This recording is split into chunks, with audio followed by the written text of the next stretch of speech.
My name is Arkham and I'm the founder and CEO of Proto21 3D Printing LLC. We are part of Joseph Group.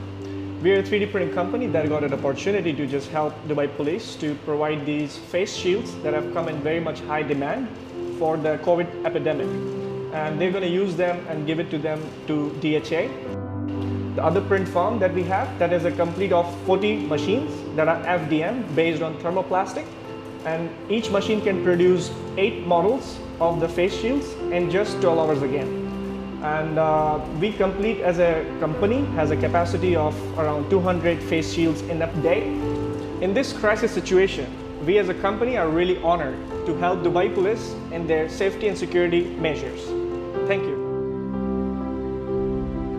مع انتشار فيروس كورونا يمكن الجميع كان يحاول ويبغى يساهم من طرفه كيف ممكن يدعم الفرق الطبية والجهات المعنية لمواجهة هذا الانتشار.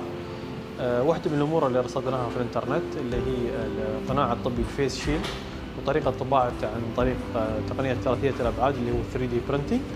أخذنا هالممارسة، طورنا ملف اللي هو معني بالفيس شيلد ودورنا للشركة ممكن تساعدنا في هذا المجال. اتفقنا مع الشركة اللي هي شركة Proto21 وحاليا احنا موجودين في المصنع وطباعة الأقنعة شغالة لتزويد الفرق الطبية وخط دفاعنا الأول بهذا المنتج أو هذا القناع اللي ممكن يساهم أكثر وأكثر في سلامتهم.